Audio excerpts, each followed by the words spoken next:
আপনারা জানেন 2024 সালের যখন সারা দেশে আওয়ামী লীগ নিষিদ্ধের ডামাডোল বেজে উঠেছিল, সেই ফেসি সরকার উঠেছিল বাংলা জামাতে হলে জামাত ইসলামী এবং ইসলামী ছাত্রলীগকে নিষিদ্ধ করতে হবে।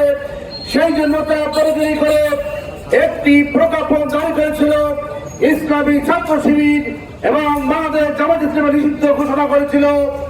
আমরা বলতে চাই, এই নিষিদ্ধ হয়েছিল আওয়ামী সরকারের সবচেয়ে বড় প্রেক ছিল এটা। এই প্রেকের পরে বাংলাদেশের ধর্মপ্রাণ আম জনতা দল মত নির্বিশেষে যে ময়দানে নেমেছিল, মাত্র 4 দিনের ব্যবধানে আওয়ামী লীগকে এ দেশ থেকে দাঁড়াতে বাধ্য করেছিল। আমরা বলতে চাই, আবু সাইদ মুক্ত, আমাদের শেষ হয়নি যুদ্ধ। এই রক্ত এখনো তাজা, এই রক্ত এখনো টকবক করতেছে। আমরা বর্তমান সঙ্গে বলতে চাই, আপনারা যে 31 দফা নিয়ে যে ক্ষমতা এসেছেন, আপনারা সেই 1ম দফায় এখন মানতেছেন না। আমি অনুরোধ করবো, দফাগুলো আবার পড়ুন।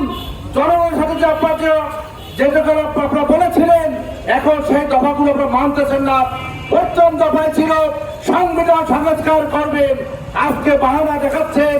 আজকে একজনই প্রধানমন্ত্রী, একজনই স্বরাষ্ট্রমন্ত্রী, একজনই আইন প্রণেতা হচ্ছে, অথচ আপনাদের সংশ্লিষ্ট সংসদের আসন রয়েছে। আমরা অনুরোধ জানাবো, অনতিবিলম্বে গণরায়কে মেনে নিন, বৈষম্য দূর করে বাংলাদেশ শান্তি ফিরিয়ে আনুন। বাংলাদেশ জামাত ইসলামী আপনাদের সাথে আছে, পাশে থাকবে। কিন্তু অন্যায়, দুর্নীতি, চাঁদাবাজার বিরুদ্ধে জামাত ইসলামী যুদ্ধরাজ ঘোষণা করেছে, এখনো ঘোষণা অবস্থায় থাকবে ইনশাআল্লাহ। সম্মানিত ভাইরা, আমাদের মিছিল এখন শুরু হবে। এখান থেকে গিয়ে